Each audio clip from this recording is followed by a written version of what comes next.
Hello and welcome to the Green Outdoors Podcast. My name's Kyle. I'm AJ. I'm Jeff. I'm Ryan. I've been watching pizza reviews by Dave Portnoy a lot lately. Yeah. Great. You ever look up something on TikTok or Instagram and it just decides that's all you care about?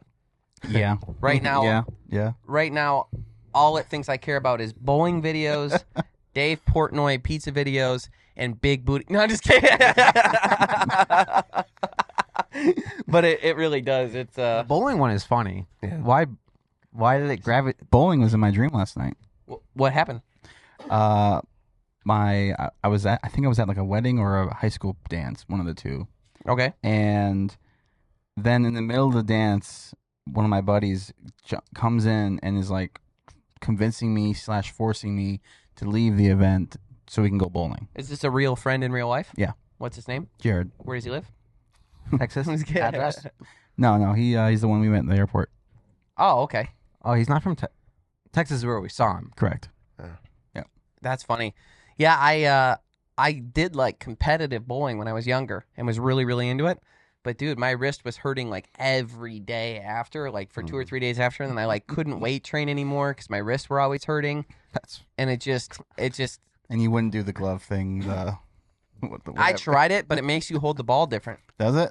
Because everyone has their own style when they're throwing the ball, and mine was getting impeded upon by wearing, because it's like there's like a big plate right here. It's real hard, and it like touches the ball and makes the ball sit up just a little bit different. No way. And it was harder for me to do what I needed to do. Okay. To be great. I still like that you were okay for how much you bowled. I was garbage, and yet we both were offered a scholarship to go to Holland for professional bowling. My highest average was 216. That is insane. What is the pool that people are drawing from that we got selected? We couldn't go. We didn't get to go because it was too much money. Yeah, it is. It was People the People give you program. $40. Oh, yeah. We That's were gross. going to be ambassadors. Is that still a thing? People the People, I wonder? I don't know. My sister what got is to go it? to Australia Oh, and ruin my because whole of that? birthday. Yeah, Yeah. that's another what's the pool they're drawing from? That his sister got picked. We got picked. That's fair. For what? I think it's the neighborhood. Yeah. No, I think We want these people to be our ambassadors. supposedly Laurel got recommended by a teacher, so that's how she got in. No. And It looks like it's still a thing. What do they do? People to People Student Ambassador Program. What a sham. We're talking to Chuck, our buddy from Maine, the one who's going to be in an upcoming episode where we're ice fishing. And we were talking to him. He does foreign exchange student programs. He's had 2 now. Mm-hmm. He's on his second one. And the program gets paid like $10,000 from the kids' families to do it. They keep the money, and then Chuck like has to front everything while they're here. Yeah. It's Yeah. like he just acquires another kid for It's like, a do you year, agree basically. to house this person and feed them Yeah. X amount of meals a day and I mean, blah, blah, blah? No stipend, no nothing. No. No, Ugh. and like a lot of the countries, not saying anything about any of their foreign exchange students, but a lot of the countries too is like they don't necessarily have a lot of money, so like they saved up that $10,000 to send them. So once they get there, it's like, you got them right. Yeah. Chuck was he did a foreign exchange student program. I don't know if you know that. That's why I didn't know that. him and Allie were telling me the last night we were there. I was talking to him in the kitchen, and he said that because he did it and it was so impactful to him that he felt he wanted to do it back. Oh, okay. So that was like why he did it. Mm. But man, you're like blindly. It's like a blind date that lasts a year long. Yeah. You know what I mean? And Not like he touches the kids. You're Like getting a teenager. Like, yeah, the stuff that they got going on. attitudes, The smells. and whatnot, the smells. Yeah. So I don't know how I got on that, but people to people. People to people. Yeah. Yep. People. Still around. People to people. It's by a racket. But the other videos I've been watching are pizza review videos by Dave Portnoy, who I've grown to really like now. Mhm. And they do, and I was thinking about, do we want to go this transparent to our audience where we start just ripping on each other the way that they do in their videos? Like, very honest. Like, Which is funny because we already do that just behind the camera and then, most of the time. and like we rotate, so everyone picks on one person. So like we'll start with Jeff week 1. To get comfortable, we'll do Jeff week 2. And then he's doing the nose thing, 1, 2, 3, not. Nose goes. But because of the inspiration of watching pizza review videos and me deciding people don't know how to cook or rate food in general, even though I've been known to give 10 out of 10s to a lot of stuff, I either like it or I don't. And the like category is pretty big. the like usually involves ketchup too. Okay, so moving on. Week 1 is Kyle. He's- So I wanted to touch on this. People that turkey hunt don't keep turkey legs very often. A lot of times they just breast them out and then that's it. And they're like, oh, well, they've got so many ligaments and tendons and different like connective tissues and things like that in their legs, which a lot is of true. highways. Mm-hmm. Yeah. Same with goose. Sure. Yeah. Sure, there's a lot in there.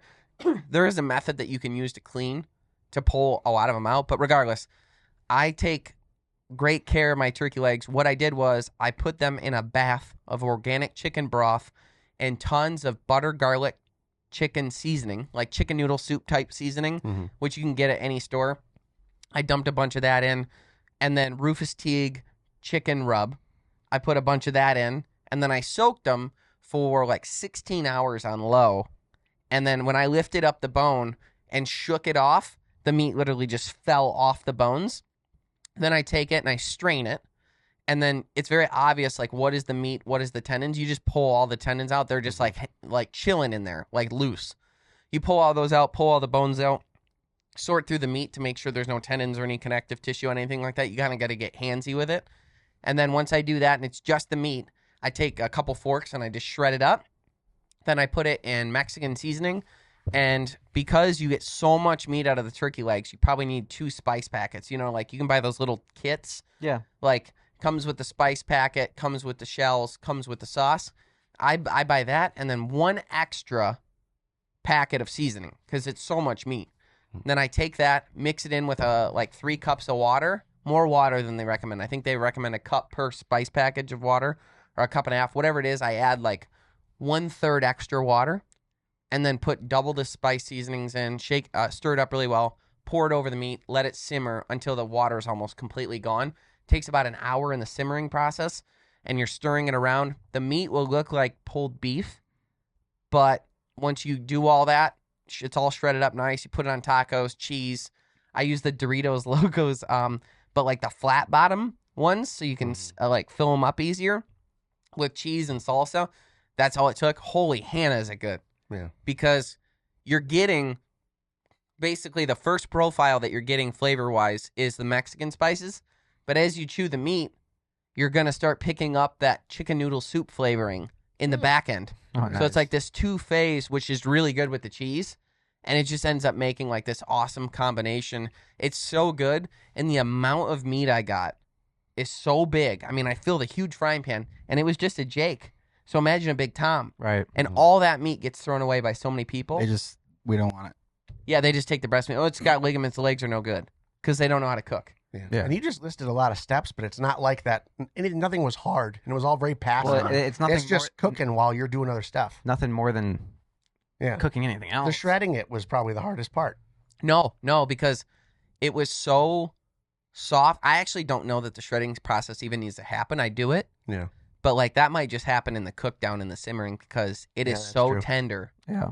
And it's dark meat, so it looks like beef because it's the dark meat of the legs, but then it tastes like Mexican pulled chicken type tacos, and then underneath tastes like chicken noodle soup. It's great. All right. Phenomenal. Nice. Obviously, I don't- it goes without saying, there's no game flavor, blah, blah, blah, blah. You know, everyone wants to say that, but it's just, they were fantastic. So that's what I did last night. Nice. Sounds fun too to make. Yeah, it's pretty cool seeing it go through the process. Like when I lifted up the chicken or the chicken bone, when I lifted up the turkey bone and like shook and all the meat came off, I'm like, oh Yeah. this is gonna be. Yeah, I'm gonna attempt that corn goose. So my labor intensive recipe will be this weekend. I have all the ingredients for it. You know, it takes 4 days to get it ready, right? Is it 4? Four I thought it to was 2. 5, 4 to 5. Okay. So it's something we'll want to do So today. maybe it will be today. I start. With that one, all we're doing is taking some goose breasts out of the freezer, and you put them in like Morton's quick tenderizer, water, brown sugar, pickling seasoning. Yep. And it's in there for 4 days. On the second day, you go in and kind of mix them up and flip them because if the meat's touching, it's funny, like it won't get the coloring and it won't get the penetration from the mix.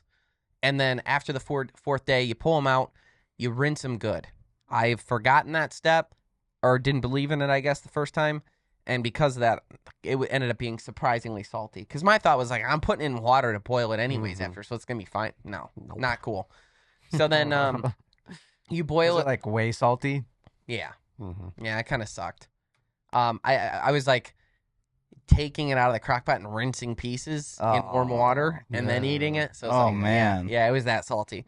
So make sure you do that before then it goes into boiling. And there's a few more ingredients like I think we used in the boiling process. You're using like onions, you're using garlic, you're using bay leaves, you're using potatoes, carrots, all that, and then you cook it in the oven for like I want to say 4 to 6 hours, something like that. Nice. And then it comes out and it's all fork tender. What's great about the goose breast too is it's going to taste exactly like corned beef. Like you will not be able to tell the difference. But you know how corned beef has like gumminess sometimes or like the fatty kind of stuff, like the pieces that you kind of cut around? There's none of that. It's just not there. It's non-existent in the goose. And people that are like, well, isn't goose oily?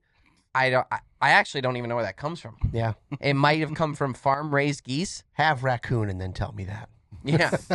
Raccoon was the first thing I had that was wild that I was like, this is greasy. Like the meat is greasy. Oh. But the goose, not at all. And it's better than corned beef because it's all the protein and none of the fat gumminess. It's just clean meat and it's going to taste exactly the same. You could serve it to someone and they are 100% not going to know that it isn't corned goose. Or that it is corned goose, not corned beef. They're not going to know. Yeah. It's really good. Mm-hmm. Really good. Very good. We just got back, and that's saying something because you guys are pushy on my stuff too. Like you're not going to give me a really good without it being really good. Yeah. 10. If anything, you're hoping. 10. If anything, you're hoping to like slam me. So that tells you the biggest critics right here. These guys. We just got back from a trip to Maine. While we were there, we did. It's cool. We signed a deal randomly after like 2 days of conversation with Skidoo. I'm so glad we reached out to them. I was like, hey, where we're going is an awesome adventure. It requires that we are on sleds of some sort. Like, there's no way you're going to drive. I mean, you're not even legally allowed. I mean, we got to go through like 30, 40 miles of trails. So we reached out to Skidoo, who we have a relationship with Sea-Doo already, and they were all about it. So what we did was we went and visited something called ghost trains in Maine. And in Maine, basically the lumber industry was big for a little while, and in the 1800s it crashed. Well, there used to be these trains that would be the ones running the lumber back and forth, and they actually got shut down, decommissioned. There used to be what's the word going across the lake? Oh, the trestle? The trestle, which is train tracks that go across the lake apparently. I didn't know that either. So that's what they use. Terrace is the word I wanted, but it's definitely not terrace. So the trains would go across there, take the lumber out. Well, once they stopped and shut it down, they decommissioned them, but they just left them in the woods there. And my question was, and it'll be in the episode, was like, did the person who left them there know that he was leaving them there that day, that last day? Was he like, all right, that's it for these trains? Or was he like, well, I'm going to work tomorrow, and then all of a sudden he wasn't? It'd be funny if it was like, we got to get these trains out, and someone's like, just leave them. We're not doing that. Not doing that. Get out of here. What's wild, though, is that once they parked them, the trees grew up around them, and no one knew they were there until the early 1990s when someone just stumbled upon them while snowmobiling in the woods. There wasn't even a trail. That would be really cool. That would be the coolest. Pulling up and you're like, what is that? What am I looking at When you say now? 1900s, what do you mean? The 1990s. 1990s. Okay. So from 1928, I think, until the 1990s, no one knew they were there. They were just sitting, and the trees grew up around them. And then once they found them, they made that little path around them that we went on. But it was wild. It was cool to see something that's like such a piece of history. Yeah. And it was like just sitting out there. I don't So know. out of place. Reclaimed by nature. Right. Like you go there and it's like, I also got to thinking too, is like, okay, so let's say it's 100 years, 120, 150, something like that since they were used? Yeah. 150? 100. 100? Almost 100 exactly. Okay. So 100 years since they've been used, and they're still there, and you definitely know what they are. And in another 100 years, they're probably going to still be decently resemble a train. You got up and in it. I was able to walk around in it. The floor was a little sketchy. It was starting to you could tell it was just sheet metal, and it was starting to bend in places. You should have heard So I'm AJ like- too. He's like, "Get in there! We're getting a shot. Get in there! I don't care." So I'm taking. Turn it on. I'm like on thin ice. I'm taking a step, making sure it doesn't bend too much. But then once you got to where the conductor would stand, they've got the big levers and stuff, and I'm like, please. And I grab it, and it would only move 4 inches, but it was enough. I was like, yes. All aboard. Yep, that's All aboard. I'll get your Polar Express. I'm the conductor now. One of our last days, we were at the dealership. One of the locals was telling me that you can actually get there via vehicle in the summer. In the summer, yeah. In the summer. Yeah. It's a little much, but it is possible. Yeah, in the winter, no shot. No. Yeah, I mean, there's No. just no roads. Yeah. And there's 5 foot of snow. I wonder how they're doing that then, because we went out across the lake. So where's the other trail? So like where we exited that way. He said there was a way where you park your car and then you have to walk in from a certain area where it takes like an hour or more to walk. Yeah. From But you're not the getting your left. vehicle to the train. No. No, I was going to say. Okay. Because they wouldn't even let us fly a drone, so I can't imagine they're letting you drive around that lake. Yeah. Right. There's 2 lakes, one north, one south, and it's on the little bit of land in between them. We were able to get to them via snowmobile across the lake. There's a 2-track, but it's on the west side of the lake where nothing is. So you have to drive all the way around in order to get to that to park where you're talking about. Yep. And from the closest place where you can camp or stay or whatever, it's like I think a 3-hour drive. It's pretty wild. Jeez. Yeah. So that's It's desolate out it's there. a national park. Mhm. What's the name of it? Do you know? I don't know. National park with 2 lakes in it. Oh, There's a bunch of lakes. actually. Allagash. Yep. Water something. Estuary. So they Yeah. they Water basin. they manage on like the national park level how much on each side of the water. Wasn't it like 100 some feet, I think. yeah, and then it goes for many miles. So they have park rangers there that are not the DNR. No matter how many times I tried to make it, they were. I'm like, here come the green jeans. I kept saying it. Green. It's pretty funny. So they manage it from a perspective of like going out. People get stuck all the time. People get stranded. People need help. People need advice. People need whatever. Mhm. That's like what they do. And they've got like 3 cabins along this river system, which is many miles apart though. Mhm. And it was 2 older guys and a younger girl. She's probably 28, we'll say, in that ballpark. And Alyssa? yep. And she lives there alone in that cabin. Mhm. And this is the second person in Maine that was in her mid or late 20s that lived alone in a remote cabin in the wilderness for their job. We met the girl from Fish and Game, Oh, yeah? and she also did that. I'm like, you guys better be packing some gun. That's just I think they're coming from other states too, which is even more surprising to me. Yeah. that's fair. Like they're. Oh yeah, she was Alyssa was from Boston. Mm-hmm. And then the other moose chick was from somewhere else too. When we talked to the moose chick too, me and AJ were like poking at it. We're Yeah. like, so you're just out here alone? Is anybody like creepy? She's like, oh yeah. So Oh yeah. She's like, I can think of 2 people right off the bat. It's me and AJ. Asking me, oh, so you live alone out here? But I was curious. I'm like, Yeah. like, are people weird? She's like, yeah. She's like, but there's the DNR girl. She's like, there's other people out here that I can be like, hey, this guy's being creepy or whatever. Because people are like, so what are you doing out here? It's like weird. Nothing's ever happened to either of them that I know of. Yeah. But it's like, I don't know. They better be packing big guns. Yeah. If it was my daughter, I'd be worried. That's all I'm saying. Sure. But What I think is a great testament to, and I'm glad we partnered with Skidoo, is all of the people that we talked to, all those park rangers, all of the DNR people we talked to, they were all driving Skidoos. And they're putting thousands of miles on those units every year. All the driving around that they're doing. That's what everybody uses up there. their comment back to me when I talked about it was they're like, yeah, we need it to last. Yeah. It's like that was like the branding thought that people had up there was like, yeah, of course.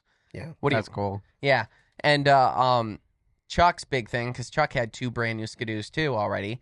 And he's like, the fit and finish. If you go ride any of the other ones, it's night and day. And like, we're riding these things, heated handlebars. I had a big windshield. The helmets were heated, and they plug into the Skidoo. So then the face mask doesn't, get all foggy, and your face is warm. And I'm like, man, between the heated handlebars, the Cabela's guidewear that he had on is all Gore-Tex, and that helmet makes you feel like you're indoors. I was like, let's get on and get going so we can warm up. Like, you would think the coldest thing. It was like that, except that one day Yeah. it was chilly. Yeah. But I also That's didn't really have a psychotic. windshield. The thing that I struggled with was while I'm riding, my hands were so warm because they're on the heated handlebars, but all of the wind, you had the wind shields over Yeah, yours. that's so Yeah. crucial. I didn't. So I'm Did you too? getting wind on the top of my hands, but I don't want to keep the heaters on because my hand is so hot, because they'll get hot if you let them. But then the top of my hand is so cold. I'm like, can I? I tried that because the throttle's there, the brake's there. You know, as soon as you go, I just need a second. Oh God, and then you got to brake, and then you're you're dumb. Well, mine had, I think, 10 different levels of heat that I could choose from for the handlebars. So I was always scrolling through that. You're so cold when you start. I crank them up, and then I forget as I'm going, and I'm going all of a sudden. It does get hot. I'm hot. They're sweet though. Yeah. Snowmobiling or skidooing was harder than I imagined it would be. Yeah. Like it's like when you're on the trails and stuff, of course it's easy. But if you're in deep snow or slush, it wants to sink, and like you have to kind of learn what are the right ways to make it so that you can get out of whatever situation you're in. And like Chuck comes over and shows me the one, and he's like hanging off the side completely, putting all his weight, holding on with one hand and gunning the throttle. I'm like, oh, okay, that's how you do that. You got to know where to put your weight, whether left or right, whether the front or the back, depending on the situation, how much to throttle right when, and if you do it too much, you're going to dig yourself in more. If you don't do it enough, you're not going to get out. It's like this dance that you got to figure out. So when we got there, we meet up with the people for the first time, and it's Ride North is the name of the dealership. And they're like, okay, we set you guys up with like a trailer. And I don't know what I was expecting. Again, I'm new to all this. And I'm expecting like a small trailer like we have where like they're all sitting butt to butt. They pull up, and the owner comes to me. He's like, just so you know, we don't let anybody use this. We don't even use this at the shop. It sits off location. This is our baby. I'm like, geez, man, it brings up like a $60,000 trailer. Huge enclosed trailer, beautiful with their logo all over the side of it and stuff, and they want us to use it. Lit inside and out. Oh, gorgeous. Yeah. Trailerzilla. Yeah. And he's like, yeah, you just drive the sleds right up on there, and you got to back the other ones in order to, like, back and forth them to fit them and everything like that. Me and Ryan look at each other like, geez. So then, like, 6 of the people from Ride North, like, show up, maybe more. And they're all just... That might have been 10. They're all just watching us hook up this trailer to our truck, which also isn't ours, because Ram had it set up with a dealership there that the owner gave us his truck to use for the show, so we had a Ram there, because we're in Maine. I mean, we're not at home. We didn't drive there. We flew there. So we're using this, $85,000 truck and this $50,000, $60,000 trailer with 4 skidoos on it that are all over $20,000. Yeah. It's like... We're looking at $250,000. just floating. Thank goodness we've got insurance. First thing we do is hit a blizzard with it, but we had to pull all those sleds on. They're all filming us and stuff. I'm like, I have no experience doing this. Like, I don't know how much you got to gun it. I don't know how much just to get it going on the cement. And the thing doesn't turn on the cement at all. They don't like the cement at all. Nope. So we had to pull them on, and me and Ryan looking at each other like, what did we get ourselves? And everyone's watching, filming us. And I'm like, I would like to preface all this with I've never done most of this before. Thank goodness that one guy was there, was able to do the firsts that were like, okay, we can do this. Yeah. Okay. So we're pulling this giant trailer, which I have a lot of experience pulling trailers, so that was less scary. But so we're rolling down the road, and $250,000. First thing that hits us is a huge blizzard and an illness that was wiping me out. Oh my God. I've got I don't know what I had going on. In the end, it ended up being pneumonia. I had pneumonia before we left. It kind of went away, and then I ran my batteries dry because I had 2 speeches back to back one night. We're traveling, we're speaking, we're not sleeping, we're going from here to there, jumping on a plane, going to this place. We're in Maine for 9 days. It was a lot, and I started to break down right away. So I'm popping Dayquil during the day, NyQuil at night, just trying to survive. The whole time, every day, all day? Dude. I was miserable, and I'm trying not to say anything. Can't eat, can't sleep either, so you're... Oh, yeah. And I actually felt bad, because Chuck wants to get up at 5 a.m. for no reason. And it takes a little wind out of his sails if you don't let him. Yeah. It's like, That's no, we're crazy. going to wake up at 7. He's like, oh, half the day is gone. We get to sleep in today. Doesn't that sound great, Chuck? Yeah. He's like so bummed. It's like, what do you... He's like, I use my vacation days for this. But no, he just likes to get going. And honestly, I kind of do too. But I was just so sick the whole time. And I didn't want to say anything. Because you guys are going to get it. That's all there is to it. And I just started sharing drinks with you guys to get it quicker.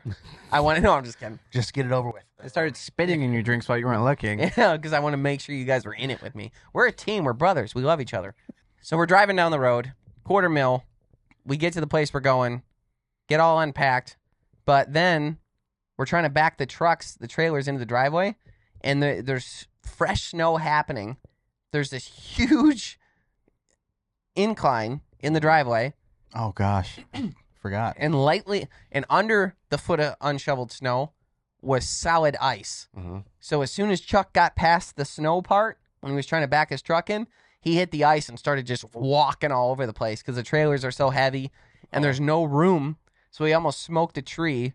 So then the lady comes and we're like helping shovel, going. She's got 4 different properties. We're going to park at this one on somebody's grass with our one trailer until it was crazy. I stood on that driveway even with the snow, and just standing there, I'm moving. Really? It was wild. It was the slickest ice I think I've ever, because it's coming off the roof and then slowly going down the driveway. And of course, it was 40 the day before we got there, and then froze, and then foot of snow. It was wild.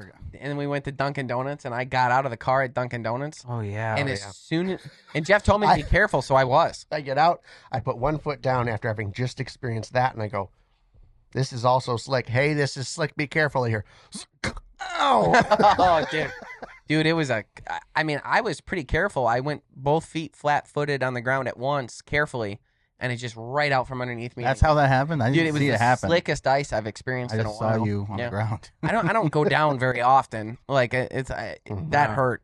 I landed right on my bobo. Mm-hmm. Yeah. Does it still hurt?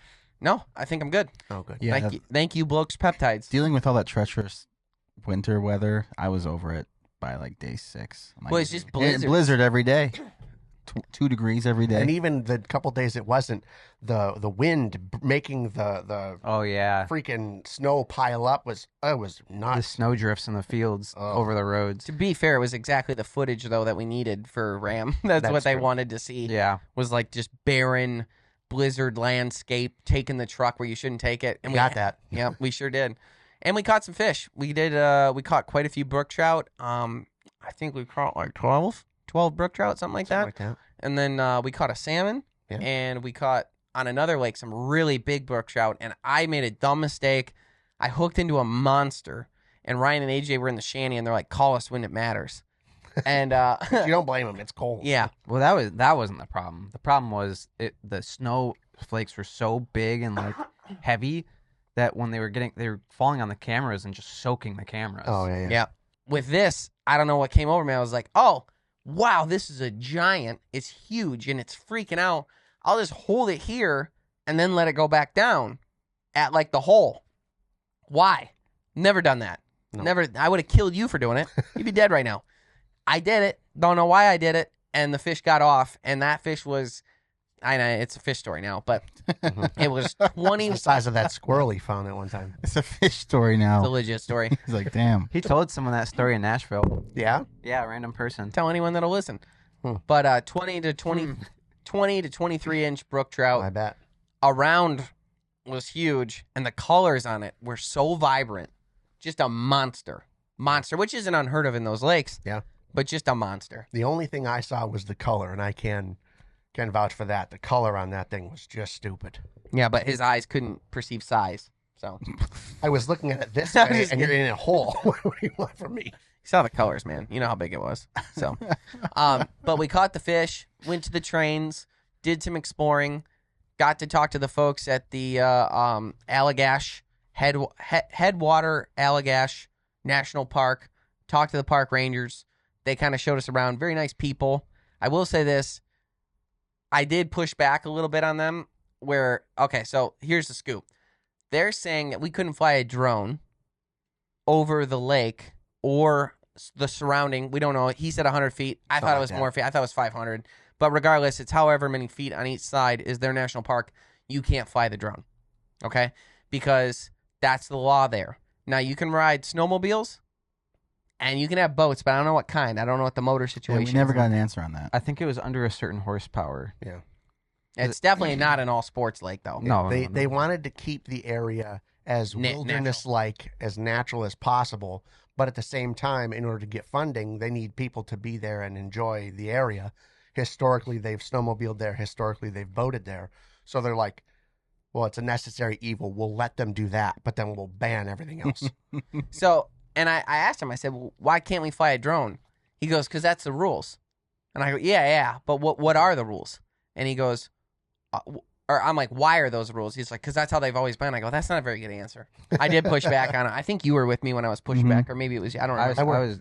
We're trying not to be confrontational, but we want to know because this happens all over the place. And it's like, just tell us why, please. I've gotten to the point where I'm a bit confident enough that I've been enough places that I will push back. I will be confrontational. And I said, I'm trying not to be confrontational here, but what you're saying makes no sense. He's like, well, what people don't want is for people to come out here and experience this natural beauty, and then they got a drone coming up close on their family while they're at a picnic, and there's people watching them from a drone. I was like, so what you're saying is there's like a broad form rule for the 1% or less of people that would do something stupid like that? He's like, yeah, pretty much. That's so many laws in this country. I know. I know. Yeah. It's like, I'm like, I think that's kind of ridiculous. He's like, well, yeah. He's like, I go, so let me ask you this. What if we weren't on the lake and we were out of your jurisdiction, if you will, and we took off the drone and then flew it over the lake from that location? He's like, well, technically that would be legal, but we don't want you to. Yeah. I'm like, okay. So we actually didn't do it. We abided by their... Do you didn't. write us a ticket No. then? Well, no, we would just tell you that's not allowed.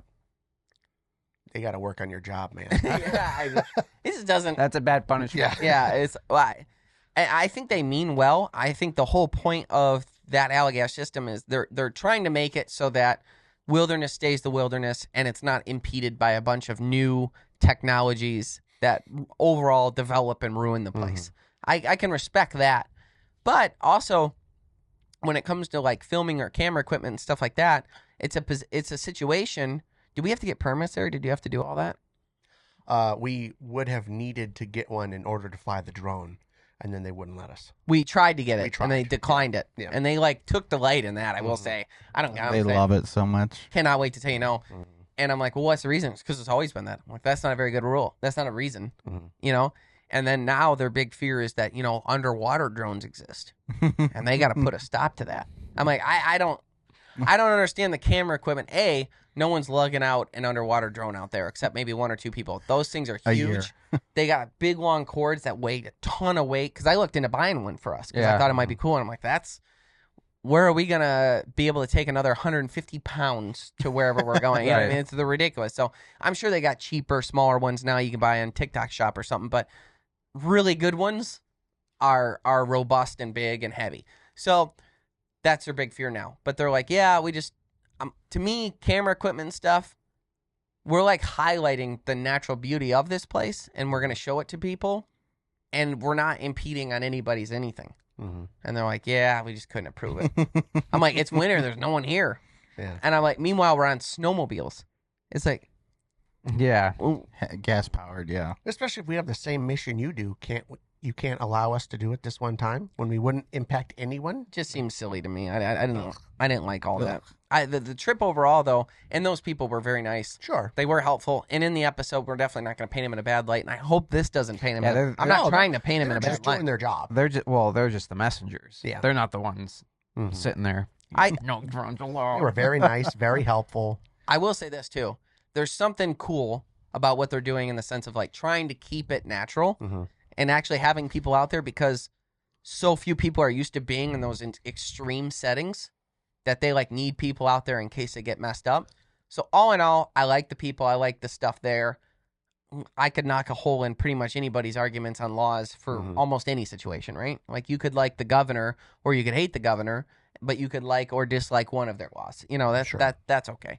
So, but overall, they were good people, and it was nice of them to let us out there, I guess, even though it's publicly owned, and film and catch fish. And what I found interesting, too, on that lake was there's actually a section of the lake you can ice fish on.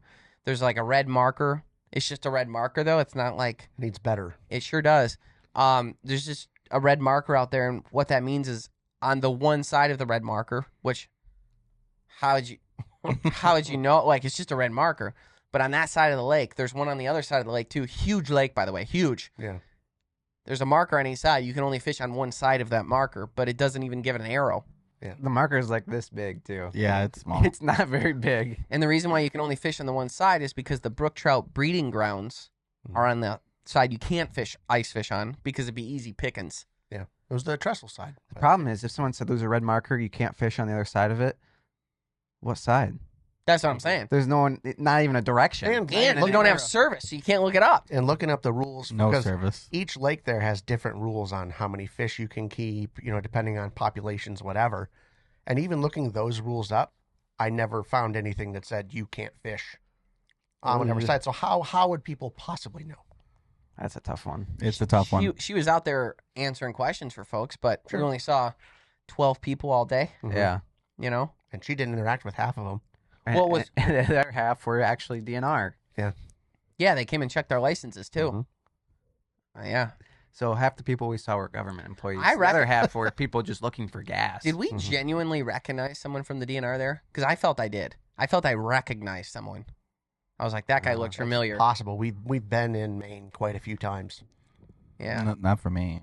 I was pretty into myself when they got there because I was using the GoPro in the hole. Yeah. Oh, 'Cause yeah. I could see fish the whole time, but they were smaller brook trout. But I was like laying on the ice trying to get cool shots. I got them. Yeah. I got cool shots. Yeah.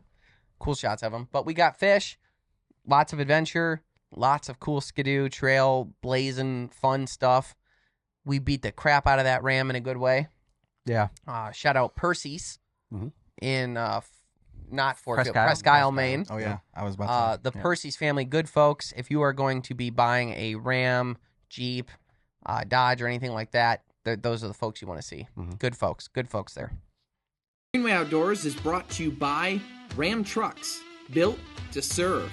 Bass Pro Shops and Cabela's, your adventure starts here. Savage Arms, better comes standard. Nosler Ammunition, world's finest bullets, ammunition, and brass. Boss Shot Shells, superior made and American made. Carlson's Choke Tube's the only choke tube we've ever purchased. Onyx Hunt, know where you stand.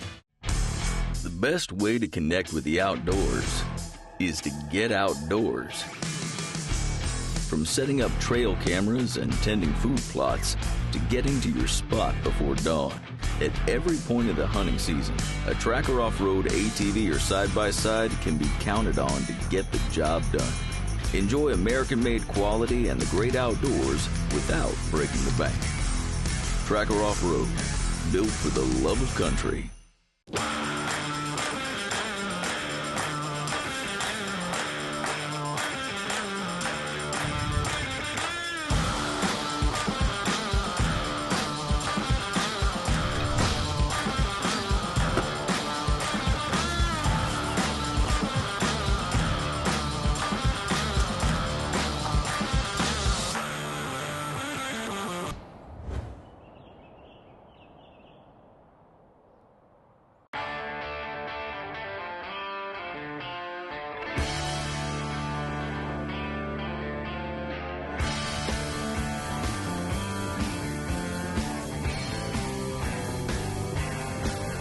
For every purpose, for every path, for every soul, for every season, there's a Ram.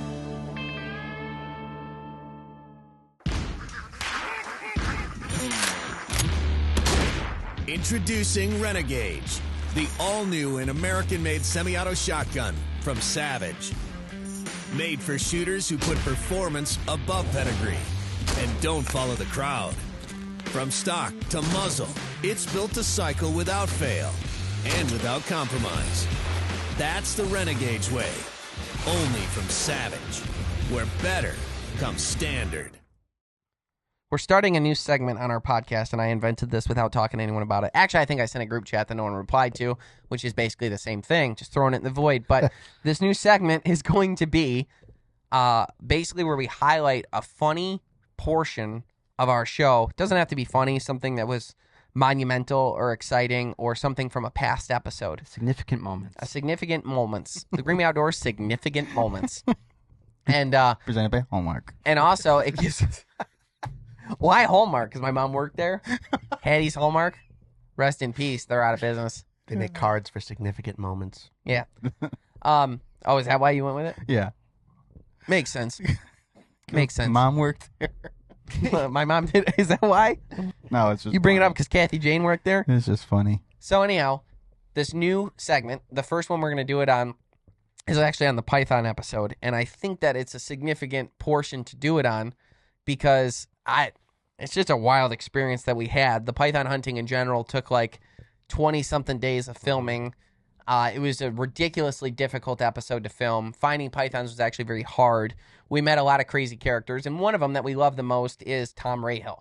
So Tom, he runs the Swamp Apes python hunting excursions where he takes out veterans that are dealing with PTSD and other issues and taking them out python hunting, giving them like a really cool purpose and a time and kind of talking them through it.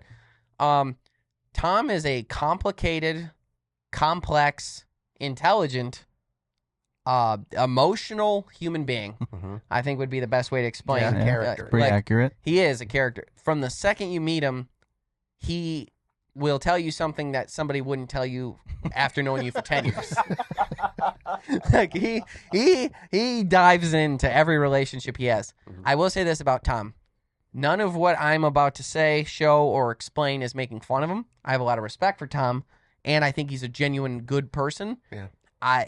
Maybe it's because of the fact that we feel like he's family at this point, because that's how it kind of becomes with him, where it's like, there's my crazy uncle Tom Rahill, but he's not actually crazy. He's a good dude. One of the things Tom does is he just randomly breaks out in song. You don't know when it's coming. It's not always on film. Yep. Most of the time it's not. You don't know when he's going to hit you with a beat. But he hits you with a beat too. But one of the songs, But the one thing you also can't take away from him is he kind of has a good voice. Yeah. Oh, without a doubt. So it's like, Can sing far better than I can. That's so true. it's also good. He's So on- like you're really surprised by that. Writes his own stuff. He's on pitch. Yeah. So this is, he writes his own songs. So this was one that he wrote about python hunting, and it's at the beginning of this episode, and we'll go ahead and roll that clip. You can't draw water from a dry well. Can't draw water from a dry well. Can't draw water from a dry well. Can't draw water from a dry well. You can try as long as it's dry. You'll be denied if the well runs dry. Can't go hunting if the game's all gone. You can't go hunting if the game's all gone. Go hunting if the game's all gone. Can't go hunting if the game's all gone. Who's to blame? There ain't no game. It's a shame the game's all gone. Can't go hunting if the game's all gone. Can't go. Meet Tom Rahill, Draw water from a dry well. You can't draw water from a dry well. python expert and hunter. Spend some time researching the Everglades python issue, and no doubt you'll come across countless articles, pictures, and videos of Tom leading the charge against these invasive snakes. He's passionate, and boy is he driven. This is like so late in the day to be starting this. But you never know unless you go. That's our motto, man. And go we must. And go we do. This is the best. You never know. There's a snake out there sitting somewhere. Nobody comes out this time of day. It's thinking no humans come out this way. We're going to go where no one goes. At a time of day no one goes. And probably not get anything. You never know unless you go. And isn't that right? You never know unless you go. And that song that he hit us with, no one saw coming. No. It wasn't like, hey, Tom, do the gritty for us, and we'll be right. It was just like, thank God AJ and Ryan were on top of it. And as far as filming it, and they're like that, you never know unless you go thing. You see AJ in the back of that frame getting into a kayak because we're so unaware that we're filming anything at that moment. Like, we're just getting in to go out to film, and here's Tom spitting logic. Hits you with gold. Yeah, truth, logic, and common sense. What I like is even when he does the music, he knows when we've had enough, and he starts fading it out. Yeah, he fades himself He does it out. himself. He's editing for us. I know, it's beautiful. But Good point, Jeff. so there was another part which is a little funnier. This is not in the show. Do you guys want to tell them about the song you guys made up after hearing that one? No, No. Inappropriate. it was Jeff, by the way. Oh, no. Hey. You guys No one could- somehow from 700 yards apart came up with the song. Same concept. Same Same concept. concept. Met together in the middle and both start singing it at each other at the same time and then lose it because it's the same song. The ridiculousness of the concept is what made it such gold. So while AJ and I were taking a photo for Bass Pro, because Dustin reached out to us and said, hey, I need a photo for you for this poster, those baseball card things they made of me. You got to go take a picture. So AJ and I went over to take a picture for that with the Canon. Yep. Meanwhile, Tom's being Tom, and he's got 2 veterans there with him, which we didn't know were coming for filming, but he decided they were, which I actually liked him. Can't remember the one guy's name. I can't remember. Oh, He was very nice. yeah. It was like one syllable. Gris or something. And there was a Chicky Mama. Sen. There was a woman there as well, a Chicky Mama. I don't know why that came to me. I don't remember. So there's 2 veterans, 1 man, 1 woman. The guy we ended up being friends with, the woman didn't say much. I would not have wanted to fight her. I'll put it that way. She's in the Fast and Furious movie for sure. Oh yeah, she lives her life a quarter mile at a time. Yep. Except for I guess Tom Rahill too. So anyhow, Tom just busts out in a song, and this video starts like halfway through the song. You'll see Ryan's filming in it, but just the one angle because me and AJ had no idea that this was even happening. So this comes in partway through the song, and the song is about veterans and what they've been through, and Tom wrote it himself. And as I'm coming up, like what you're going to hear him say is that he's like, sorry, I always cry at this part. But it's a song he wrote, which I found to be funny. The best part. That his own song worked him to tears, which really highlights Tom Rahill as a human being. Yep. So this is me walking up here. Play this video for thousands more. Sorry, I always cry at this part.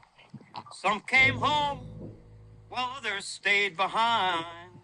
He always lived his life with those in mind. Sorry.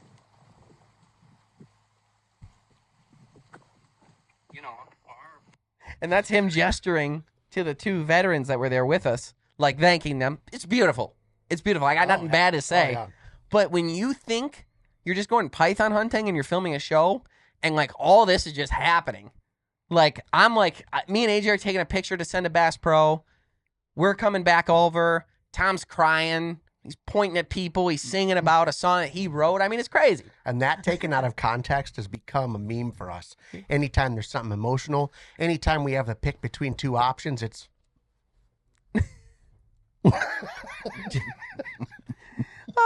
So that is a little sneak peek of the Python episode, which is in the new season of the History Channel series, which you can stream on historychannel.com or the History app or on demand. You can also find it on Wild TV and Wild TV Plus in Canada, and then it's coming to Waypoint TV, and we're doing our launch, and this is kind of a note here, April 9th. April 8th, we're doing our launch, which is a Tuesday at 9 p.m. 9 p.m. That's what Talk about prime time, huh? Jimmy? So prime time slot, people, 9 p.m. Tuesday nights. You don't got to worry about Monday Night Football when that comes back. You don't got to worry about Thursday Night Football. Nothing happens on Tuesdays except the Greenway Outdoors on Waypoint TV, which is an app that you can actually download, or you can also watch it through like fast channels because they play it at my gym all the time. That's one of the channels they play, the fast channels. Is that what that is? Yeah, it's like a cable. Yeah, it's on Dish, Direct, a couple other ones. So you'll find us there. Look up Waypoint TV. We're moving to that platform for our secondary.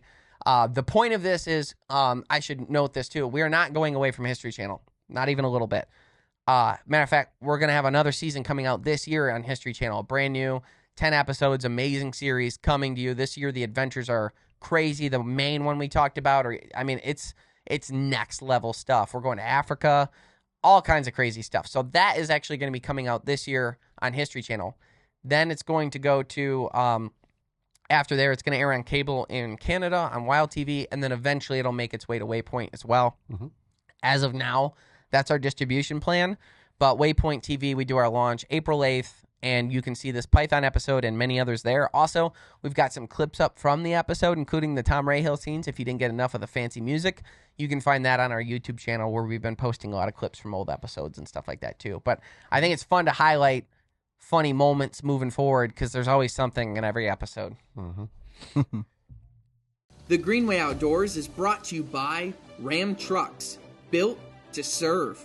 Bass Pro Shops and Cabela's, your adventure starts here. Savage Arms, Nosler Ammunition, Bosch Shot Shells, Wilderness Athlete, fuel for the rugged, Tracker Boats, fish the finest, Eagle Fishing, designed for the savvy angler, Rufus Teague barbecues, snacks, and spices, Rectech Grills, it's more than a grill, it's a way of life, Sea-Doo, make your own waves, LEM Products, motivating people to hunt, process, and prepare their own food, Quiet Cat, the leader in electronic bikes for hunting, fishing, camping, and exploring. Consistency. That's what you aim for with every practice shot. So when you're out in the field, you get that same consistency every shot. With Carlson's choke tubes, consistency is what you'll get. Our choke tubes are long-lasting, high quality, and made right here in the USA. Carlson's choke tubes, pattern tested, hunter approved. Find out more at choketube.com. Are you anxious to get going? Knowing that the clock is ticking and time truly is the most precious commodity in the world? Then you, my friend, are in good company.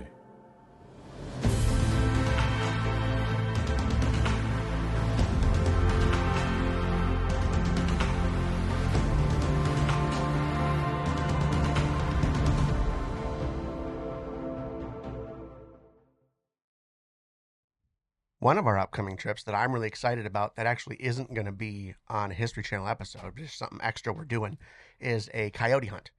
We were supposed to do one while we were in Maine, but with all the moving around and with the crazy weather. You tried. We attempted one did. day, but the weather was it wasn't cooperating. So there was no way it was happening. So we're going to take that and do that in Michigan.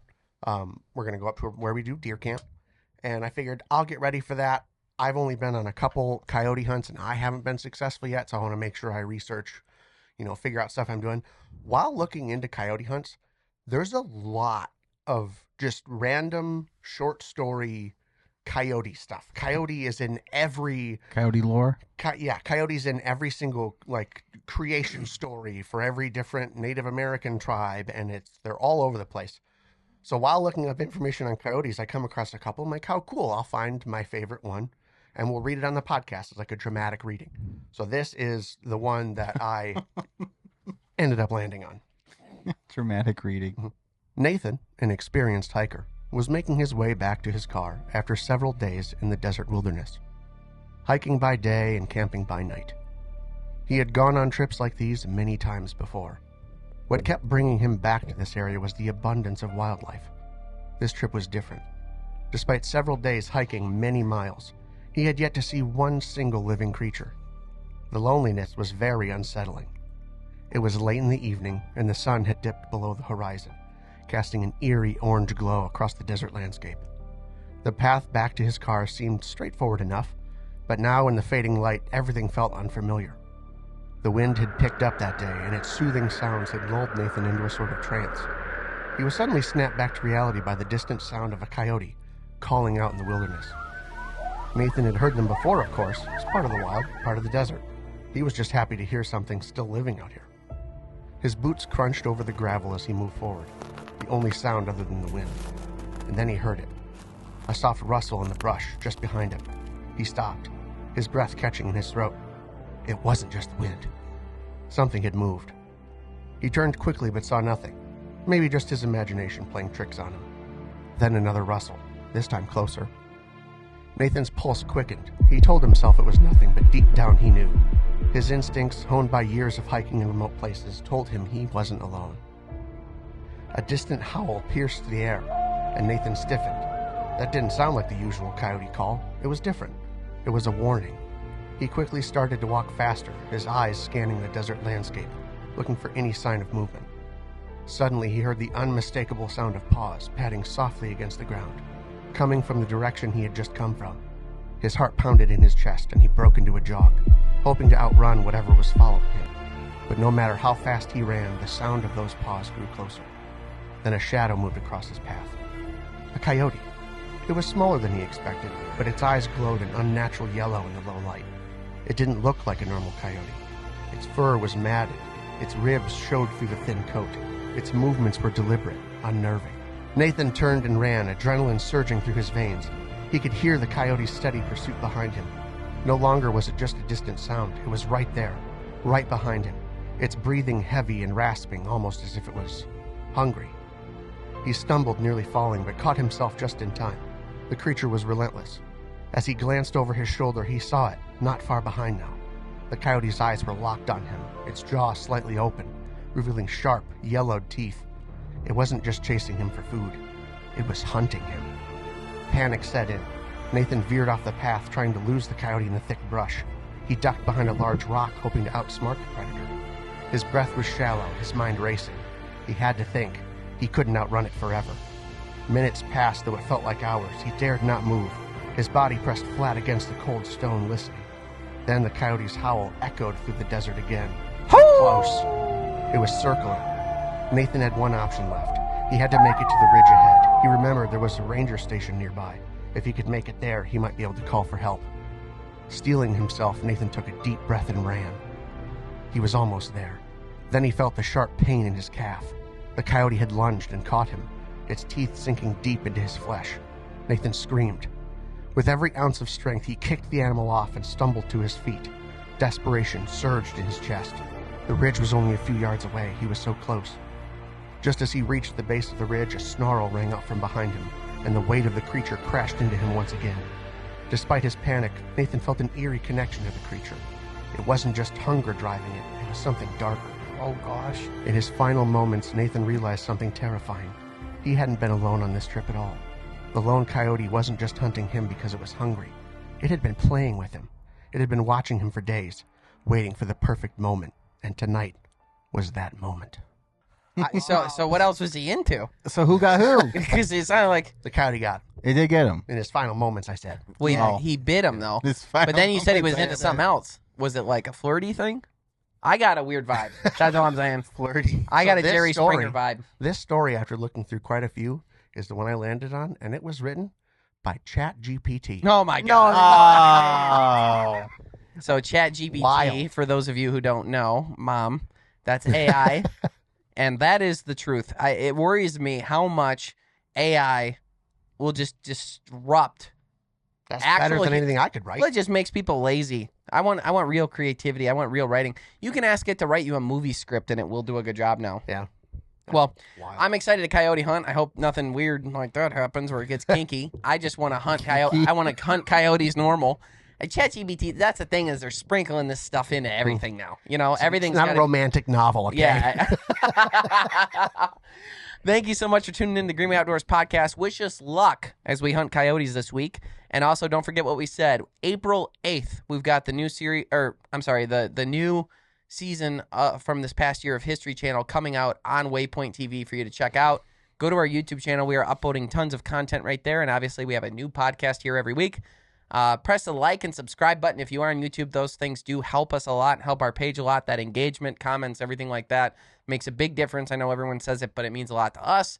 Thank you so much for tuning in. Stay green.